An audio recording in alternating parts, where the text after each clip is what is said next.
I'm sure everyone has asked themselves at some point in their life, what is love? And I'm also positive that they came to the conclusion that it's confusing. It can take many different forms. Love for material things looks very different from love for your friends, family, hobbies, and yes, romantic partner. For most people, including myself, there was a pause and nodding heads to the words romantic partner.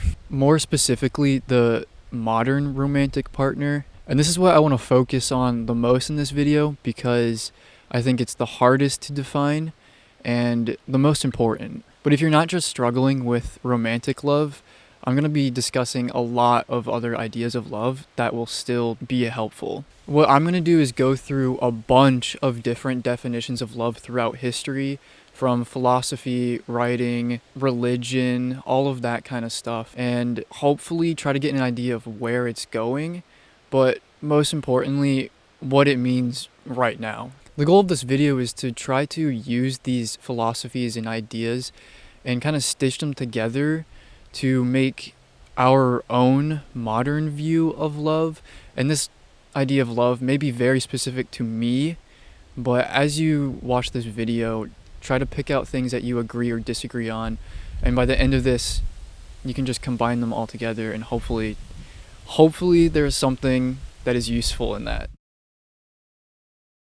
But first, we have to start all the way back with just the biological processes, and that just says love is purely a biological mechanism. It was just made for survival sake. At one point in our human ancestry, we were favored to have a partner, a single partner, a lifetime partner. This was largely due to a lot of the neurochemicals that humans have in their brains compared to other animals. The big ones being oxytocin, vasopressin. I don't know if I'm saying that word right. I should have looked it up before this, and then of course dopamine. Dopamine is always going to be there for the reward system. Oxytocin is mainly used for these social interactions, and it really tries to just continue making us do these social interactions again and again. You can release it through, hugging, kissing, etc. But the most that it's used for is during birth. So when a woman gives birth, they are attached to the baby. Vasopressin, on the other hand, is released through protecting. You can kind of think of this as a territorial hormone in a way. It kind of rewards the protector in the relationship. It also activates parts of the brain associated with territory and aggression. But I don't really want to keep talking about neurochemicals and stuff because, quite frankly, I think love at this point has surpassed just a survival mechanism, and I don't think it matters that much. Yes, like having sex does make you fall deeper in love with someone. Protecting someone does reward you, but I think there's just so much more to it now, especially now since sex roles do not determine a relationship or the number of partners you have. To put it simply, love is not a survival mechanism, but it does bring up the question, when was it first used as not a survival mechanism? Who was the first person to really add on to this idea of love? So the first documented idea of kind of our view of modern love didn't arise until 3500 BC in the Sumerian cuneiform. It appears as a series of poems by the goddess Inanna, and her lover Dumuzi. Dumuzi. But their poems are quite beautiful, actually. Here's the translation. Bridegroom, dear to my heart, godly is your beauty, honey sweet. Lion, dear to my heart, godly is your beauty, honey sweet. Bridegroom, let me caress you. My precious caress is more savory than honey. In the bedchamber, honey filled, let me enjoy your godly beauty. Lion, let me caress you. My precious caress is more savory than honey. Bridegroom, you have taken your pleasure of me. Tell my mother she will give you delicacies. My father, he will give you gifts. You, because you love me. Give me prey for your caresses. My Lord God, my Lord Protector, my Shu Sin, who gladdens Elil's heart. Give my prayer of your caresses. To me, this is surprisingly close. Also, what made this so surprising to me is because I know looking in the past that I thought this modern love was a very new thing and that's why we couldn't understand it. And I also had this idea that love was always kind of used as a means of just like a tool, like arranged marriages, which also brings up the question, at what point did it start being used for power and territory? Because unfortunately, we are human. Politics, power, ownership, and greed can overtake us and really abuse this idea of love for our own selfish gain. And a lot of rulers in history did this very thing. For example, Tiberius and Julia. In the 1st century, Augustus was looking for a new emperor for Rome. After the death of his preferred candidate, he had to devise a plan. He forced his daughter to marry his stepson Tiberius, so Tiberius could be the successor to the Roman Empire. But there was a big problem. Tiberius was already happily married, so Augustus forced Tiberius to get a divorce and marry his daughter. Tiberius and Julia thought very lowly of each other, and after their firstborn died, they actually separated. Augustus was very upset, so upset in fact that he arrested his own daughter and charged her for adultery and treason. He then banished her to an island. Tiberius decided to exile himself, leaving no contact to the Roman Empire, but that didn't really stop Augustus. He sent a message to Julia explaining that Tiberius wanted a divorce even though he was no contact. There was no way he could have divorced her. She probably didn't get that message because she probably starved on the island to death. This is an extreme example and a very traumatic story, but I think it shows the most that people will do to try to use or force love upon other people just for selfish gain. And I don't think I really have to say this, but love is not a tool. And although things like this we don't hear about today, I still think that people do treat love as a tool. I mean, we have very manipulative people saying they're in love, but not being in love. We have gold diggers, societal fame, even reality TV shows. They kind of all target you into getting sucked in, and every time they're doing it for profit. I mean, these reality TV shows aren't doing it because they think they can get two people to fall in love. They're doing it to run ads on their shows and make money, and they haven't changed anything, even though their love hasn't been proven to work. I don't really know anyone from The Bachelor or The Bachelorette who have successfully been in a relationship or a happy relationship for a long time. So yeah, people are still obviously using love as a means of gaining something they think they want more. But let's move on to the next topic. We're going to rewind in time a little bit and look at the Buddha, because he has a lot to say about love. A Buddhist believes that love is wanting this other person or thing to be good or to be happy, and not yourself. They believe when you look at something as a means to make you happy, then that is attachment, and attachment always leads to suffering. And the goal in Buddhism is to eliminate suffering, is to eliminate attachment. So their view of love is very one-sided. A Buddhist will say, let them go. I mean, everyone has heard the saying, if you love something, let it go. And that is a very Buddhist view of love. And this also gives this thing you're letting go an opportunity. Because if you've been attached to something, you've never really gave it the option to come to you because you have constantly came to it. And I think this is something we should all be doing, is letting go a little bit, because a part of the feeling of love is knowing that this other thing or person does want to be with you. I can speak from experience. When I have let go of something, it does help a lot, especially when you're so attached to something. Because when you're attached, you have this anxiety that if you do let go, it won't come back to you. But this feeling of finally letting go and experiencing it actually coming back to you is a feeling that I think is necessary for our modern view of love. Although I do think there is another side of it. I don't think we can always let go. I think there are going to be times where we do need to attach ourselves. I do think a part of the modern love is expecting this other person to make us happy.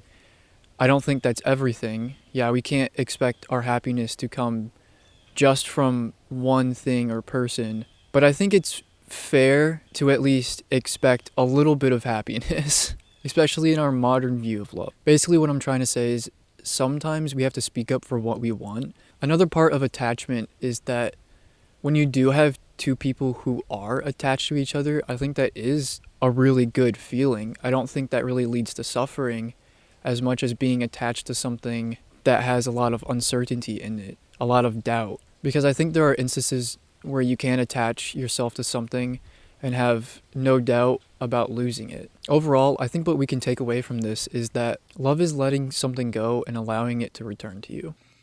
Hey, it's me, the guy from the video. I'm interrupting this video because it will not be filmed outside. I woke up this morning. Yesterday, it was fall. Today, it is not. It is not fall anymore. It has turned into a winter Iceland, and I don't want to go out in that and record. Also, I feel like it might have looked weird if all of a sudden it just cut to winter. It would have looked like I took 3 months filming this, which it wasn't. This is one day. What you saw in the last clip was me yesterday, 24 hours ago, and now it's this. So I just wanted to let you know that that is what happened. Okay, back to the video. Next, we'll be looking at the Greeks. Although the Greeks have a bunch of different definitions of love, I will only be looking at Euros. And it says that love is strong, passionate, and desirable. These are also the same traits that make it dangerous, since it can lead to jealousy. But Plato still argues that it can be used as a starting point for a better, healthier version of love. I think this does fit in very well with our modern view of love. It does usually start off very strong and passionate and has a lot of jealousy, but I think what we find is if we try to keep up that passion and that strong value of it, that it does kind of lead to suffering. I would say that this is a very good view of what our modern love looks like. Now, within the Greeks, we have the Stoics. One of the things the Stoics preach is control. Now, there are a lot of things out of our control, like people, but there are also a lot of things in our control, like our own judgments and our own decisions. Basically, how I see this is that it's saying we can't control how someone loves us, but we can control how we love someone else. I think some people disagree with this because they think that they can change themselves in order to get the other person to love them, or they can change the other person. If she loves running, then I should love running and become a runner. If he plays video games, then I should also pretend to love video games and play them with him. Then maybe if we have the same same entrance, then maybe we will fall in love with each other. And I think this gets complicated because yes, your partner will change you a little bit, but it really depends on how you're loving them. Because if you love them for who they are, and that actually gets you into running or actually gets you into video games, that's very different from pretending to like something in order to get someone else to like you. And I also recognize that this can make someone fall in love with you. You can pretend to be someone else and this other person will start to fall in love with you. But is that real? It might feel real to them. It might even feel real to you, but is that really the true modern romantic feeling of love? And I don't think so. I think that it's always going to miss something because I think the true love needs to be within the true self. And when you're pretending to be someone else, you will never really know if they truly love you. You just know that they love this alternate fake version that you created so they could stay with you. That is not love. We cannot control love, and we cannot make someone truly fall in love with us.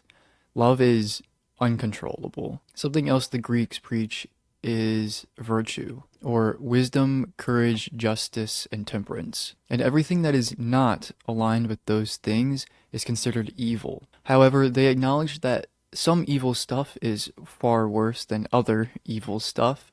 Love is one of these things. It's a lesser evil. Essentially, what they're trying to say is love or relationships do not determine someone's happiness. Someone's happiness will only come from these virtues. But they also understand that relationships and love can add on to the happiness, or rather multiply it. And at the end of the day, really, there are far worse things, far eviler things that you could be doing other than falling in love. I think this aligns closely with our view of modern love, because if someone is really unhappy with themselves or with their life, a relationship isn't really going to fix that. And in often cases, if they are in a really bad time in their life, trying to create a relationship could make things worse. But I also acknowledge that in some cases, finding the right person does bring out a lot of happiness. So I think this is a very situational thing. For example, you could fall in love with someone who truly believes in you and wants to make you happy. And if you allow that person to help you, then yeah, you should become happier, even if all of your other virtues are negatively affecting you. But I also acknowledge that the opposite could happen. You could be the happiest person in the world, have all of your virtues be fully a part of yourself, and then fall in love with the wrong person, and they could make you extremely unhappy. So I think this is purely situational, and it's kind of hard to include that into a definition. So is love virtuous? Yes and no. It depends.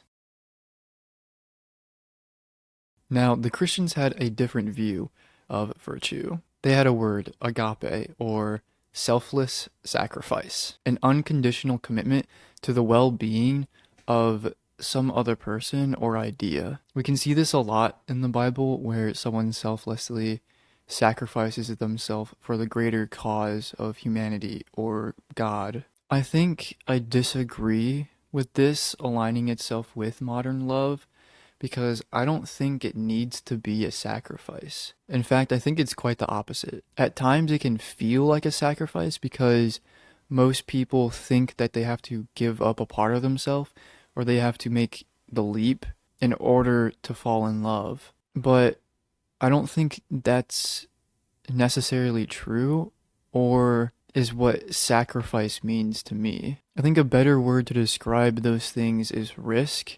A sacrifice implies that you are definitely losing this thing. When you take the leap for love, you are 100% leaving something behind. But I don't think that's true with our modern love. I don't think a lot of people are actually willing to give up part of themselves for someone else nowadays. And I don't think we have to. I think what we do have to is risk giving up a part of ourselves. All that means is that when you fall in love with someone, there is a small chance that you do lose a part of yourself. But there's also a chance that you gain a lot more of yourself that you didn't know was there. I think that's a better version of love. And I think that's the richest form of love that we can get, where we build up each other's characters in the best positive way. So love is not a sacrifice, it's a risk. Now I want to move back again to Taoism. A Taoist will say love is a natural flow. The idea of wu wei, an effortless flow, much like a river. When we look at the natural flow of a river, we can see it slowly changing over time. It bends and weaves, but it will always be flowing. Even when there is a dam or a large rock in the way, the water will always find a way to flow around it or seep through it. It is a natural flow that can't be forced or controlled. But even more so, it flows around obstacles. When we are floating down this river, we must know we don't have deliberate choice of where the river goes. But we still have the option to leave the river or maybe find a different one. Nonetheless, love, much like a river, is a natural flowing process. But I also want to premise you still have choices to make, and your choices still have consequences. Just going with the flow all the time is not something ideal. For example, if there are two friends who have been truly in love with each other their entire life, and both of them are following this philosophy religiously, neither of them are finally going to confess their love for each other because they're always in a constant flow. Now, some people will say that this is okay, this is the flow, and if they're meant to be together, then the flow will bring them together, but I disagree. I think this is very similar to if you're going down a river and you come across a fork. You could just sit there and let the river naturally take you down one side, or you could try to put in a small amount of effort in the very beginning to steer your way towards the desirable outcome. Now, I'm not saying turn around and swim up the stream and try to find a different fork. I'm saying that if you're patient and eventually you will come to a fork in the river where you can make a decision, and that decision is quite effortless in a way, or it requires very minimal compared to trying to force a fork in the river, if that makes sense. I think the best decision for these two friends who are truly in love is just having one of them wait for the right moment to confess their love. And I think a lot of good things will come out of that. I think this also brings in the butterfly effect, which says that if a butterfly flaps its wings, then on another part of the world, that could cause a tornado. I think it's kind of the same way for a river. If you start at the very top of the river and you choose one fork, it's going to drastically change the end location. Now, you don't have a choice in how the river flows or where the river really goes, but you do have a choice on choosing which river or path of the river you want to be on. I also think sometimes you don't really know, and that's okay. Another thing the Taoists preach is the idea of yin and yang. You could assume that this means two partners are essentially equal, or rather, they give 50-50, 80-20, 20-80, etc. Initially, I liked this idea because it does mean that like two partners come together and their effort always equals 100. And I also want to point out that just because someone is giving 20% doesn't mean that their effort isn't at 100%. I think that the effort should always be at 100%. It's just sometimes with life and stress and all of the other negative things in our life can kind of bring down what is shown. So what is shown is that 20%, but the effort is really 100. And I also don't like the idea that if two partners are in a relationship, they are constantly trying to reach 100. If one person is at 20, then the other person thinks, oh, I need to make sure I'm giving 80, which I don't think is 100% true. I think that as long as we just reach 100% of our effort, then we're fine. That's okay. Like, you did as much as you possibly could, and that's what matters. I also like the rule that each partner isn't reaching for 50-50. They're actually trying to reach for 60-60. So each partner is always constantly trying to do a little bit more than the other person, and I really like that idea. Overall, from this idea, I think that love is not a balance. Next up is Sufism. Love is the all-passionate, knowing truth that created the universe. Love is not just an emotion. They say that God created the universe and us for only one reason, and it is to be known and to be loved. So the universe was created by love for the purpose of love. They also say that this love is yearning passionately with burning desperation, a feeling so intense that everything else ceases to exist except for this burning sensation. Now, I think a lot of other people can relate to this feeling of love, but I don't fully agree with it because I don't think it's the full picture. I think this is a very one-sided love, where one person is extremely in love with the other while the other person doesn't love them at all. I say this because when two people are truly in love, I don't think there is this yearning, this burning desperation. That feeling is much more pleasant. But I do think it goes back to one of the Greek ideas that this could be the start. When we first meet someone, this could be described as a burning desperation, but then afterwards, it shouldn't continue to burn. The fire shouldn't continue to build up. In Sufism, they also talk about the separation of two people in love. They say that when this happens, it creates a nagging pain, a pain that can't be avoided, a pain that should be actively embraced, because when it is embraced, it will guide the two lovers back to each other through this burning desperation. Obviously, when two people are separated, it's always going to create some type of pain. But in this modern view, is it this constant burning and nagging sensation? I don't really think it should be. I do like the idea that this distance can fuel the fire of love and bring people closer or reactivate some passion that could be lost. But I also think that there has to be some level of trust that you will end up back together again. I'm not saying you need to be completely independent and cut off all communication to the other person, but I am saying you need to trust that just because there is distance doesn't mean that the love isn't there. There's most likely a nice balance between embracing that pain and calming yourself down through trust, because eventually you'll be back together in each other's arms again.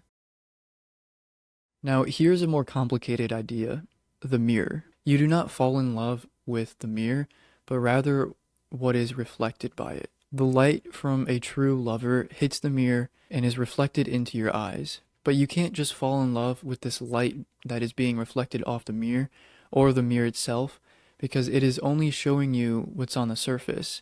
It cannot show you what is behind the light. Now, in simple terms, it is basically saying people are more than just their looks. Don't judge a book by its cover, that kind of idea. But I also think it goes so much deeper. A part of the mirror isn't that it is only reflecting physical things. It is saying that everything is really a reflection, and these reflections can guide us to other reflections. When we first see someone, all we see is the light that is hitting our eyes. We know nothing about them other than their appearance, and this can attract us to someone we like. But after we let this light guide us to this person that we think is attractive, and we start talking to them, maybe they say their favorite animal is a dog. That is also a reflection. Although the light guided us to this deeper sense that their favorite animal is a dog, in itself, why is their favorite animal a dog? What does that mean about their true character? It's important to keep following these reflections because it allows us to find a deeper, truer version of this other person. So, to truly fall in love, we cannot just do that based off these surface level interactions or attributes. It has to be through this deeper version of the other person. Now, next up is existentialism. And I want to start off with the idea of the look. When someone views us, they also define us. This is very similar to the mirror, because when we look into the mirror, we create our own definition of the other person. And this version is never going to be a 100% accurate description of the other person. It's going to be a very shaved down version. So this creates a hard question: do they really love me, or do they just love their definition of me? Do I really love them, or do I just love my definition of them? This is a really hard question to answer, because I don't think we could fully 100% know. I don't think we can fully 100% define what love is, or if we love someone else, or if we even understand another person. But I do think there is a line that allows us to say that we are in love. So I think part of love is this process of trying to reach that 100% understanding, but also know that it's not possible. I like to use this analogy that in the same way we can peel an apple or a potato and still enjoy eating it. We do not need to eat the entire fruit to understand that we enjoy it. In order to love, we do not need a 100% understanding of each other. We just need enough to know that we are confident. Another idea in existentialism is the inevitable failure of love. Sartre believes wanting someone to love you objectifies this other person, and wanting to love someone else objectifies you. I disagree with this, although I do think people definitely do this all the time. I don't think it fits with our modern view of love, or it shouldn't be included in this definition. This is another thing I really shouldn't have to say, but love is not objectifying. This is where de Beauvoir comes in. She says that love is two people coming together and sharing their worlds, that it is a choice more than a feeling. She states that soulmates don't really exist. The one doesn't really exist. It's rather a choice. Like, we get to pick who the one is. I think this choice could also be made subconsciously, which is why people think that soulmates exist. But in reality, they still are choosing to love the person. Now, moving on, love is absurd. In absurdism, much like existentialism, it states that there isn't meaning in this universe, but there also isn't a way to prove there's no meaning, and that's really where love comes in. Love is a defiance to this utterly meaningless universe. I think this is a very beautiful idea, and although I don't think it defines what love is entirely, I think it more defines the purpose of it, but I still think it's very important to add to our definition of love. And I can speak from experience in times where I have felt like my life was completely meaningless, like the universe was completely meaningless. You can kind of get stuck into this hole of nothing really matters and have trouble really viewing the optimistic side of it.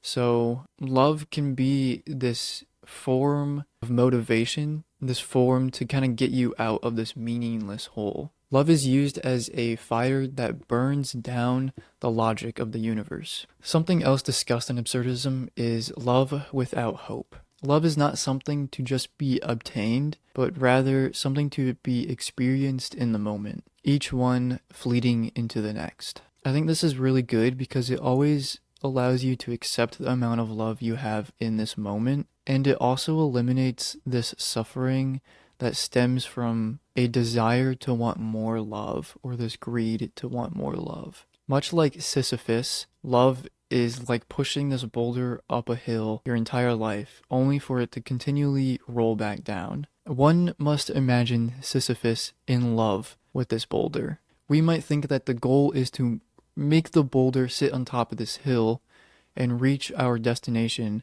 but maybe there isn't an ultimate destination. We might think that there is a goal to achieve from love, but maybe the goal is to just experience it. There is no ultimate peak to love.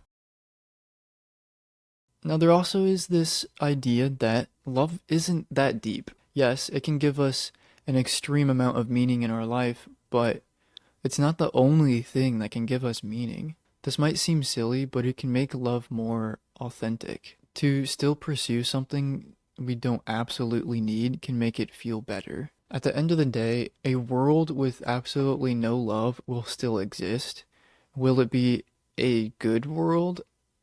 Probably not. It's not something we need to exist. It is something that can be used to make things better. Now, nihilism. Love does not exist. I mean, what does exist? How can we prove that something really, truly exists like love? This could be true, but it also could not be true. There's no way to prove it. But how helpful is it to really tackle this idea? How helpful is it to really embrace or think about the idea that it doesn't exist? It just goes back to using love as a defiance again. We have to prove to ourselves and to the world that it does exist, even if that's an impossible thing to achieve. Now, next up is Sternberg's triangular theory of love. Now, to save time, I'm not going to go through every single definition of love because there are a lot, but I want to focus on some smaller ideas of it. I think what fits my definition of love is a combination of romantic, consummate, and compassionate love. Something that they all have in common is intimacy, which I think is something that is very important to this modern view of love. So I think love could be a process of intimacy that starts with passion but ends with commitment. So now we've gone through a bunch of different philosophies and religious ideas, and I kind of want to move to some other weirder ideas, things that are a little bit more broad. One being film. Now, when we go this broad into these art forms like film and poetry and just writing in general, it gets really messy. So I'm gonna pick out broad things. Specifically in film, one thing that really bothers me is this idea of perfect love. Not to call out studios, but I think Disney is pretty harmful in this idea of perfect love. Although we know and understand that these are fictional works, it still kind of plants this seed in our brain that it is possible or that this is the ideal form of love that we should strive to achieve. But ultimately, this is very unrealistic. Love is not perfect. And now it gets very complicated. I'm going to be talking about AI because currently, in the direction we are heading in this world with AI, it is soon and probably already has made an impact on how we love. We are entering a world where we are trying to force emotions upon AI that it does not have. Art is a form of expression, and the highest form of expression we have is love. AI can barely express itself. In fact, I would say it can't even express itself at all. So how could it love? Yet, there are people who are claiming to have fallen in love with their AI. This is extremely terrifying. The thought of replacing love with artificial intelligence is something I don't really want to think about. Now, this idea of love is already extremely controlling. I mean, it's a completely logical program. You could make it do and say whatever you want. That doesn't seem like love to me. And this also means that everyone has love just at their fingertips. All someone has to do is pick up their phone and start texting this AI chatbot, and they're in love, right? I think that a part of what love makes it true love is that it is hard to find. It is hard to experience truly. So even if we were able to create this machine that could make everyone fall in love with it, I still don't think that it would be true love. I already mentioned this before, but I think love is one of those things that defies logic. It defies the utterly meaningless logical world. So how can something that was built purely on logic be able to express itself? I think the answer is quite simple, and it's just that it can't. So, what is love? Now that we've gone through so many definitions and ideas, can we compile everything that we agree and disagree on and put it into some concise paragraph? We can try. Love may have started as a biological mechanism designed to give us the best chance of survival, but it has evolved past that. It is now so much more than just survival. It is this agent process that is desirable and strong, a process that starts with passion and ends with commitment. Love is an act of letting go and allowing it to come to you, while also doing anything and everything you can to make the other happy. It is an uncontrollable aspect of nature, flowing like a river. It is risky. It is absurd. It's a defiance against the utterly meaningless universe. Love is not always given or received equally, and that's part of what makes it special. It's not just an emotion or a complete 100% understanding of the other, but it's close enough. It's not objectifying, and it's not a fusion, but a whole that is greater than the sum of its parts. It's not something to be attained, but something to be experienced in the moment. It's not a tool or logical. It's not perfect, and it never will be perfect. But above all else, love is practice and patience. If you want to get better at doing something, you have to practice it. You cannot be good at loving someone if you don't practice loving them. And with practice comes patience. Be patient with your lack of ability to love.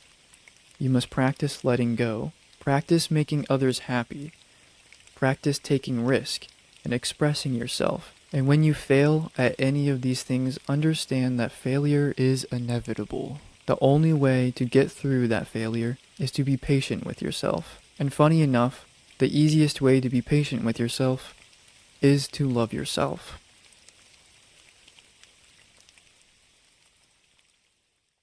Now, this definition isn't 100% accurate, and it never will be, but that is also love, isn't it? Now, I know I missed a lot of definitions of love. I missed out on a bunch of novelists and poets because it gets messy really fast, and I wanted to focus more on philosophical ideas. I also didn't want to try to achieve perfection on this because that would be impossible. I wanted to try to get just as many ideas as I could as fast as I could, so that's what I did. It did still take me a lot of time to make this, so it would mean the world to me if you liked the video, shared it, subscribed, comment your ideas on love. We can possibly build up a better view or definition of love in the comments. This format could also work for a lot of other things, going through all of the philosophies and modern views.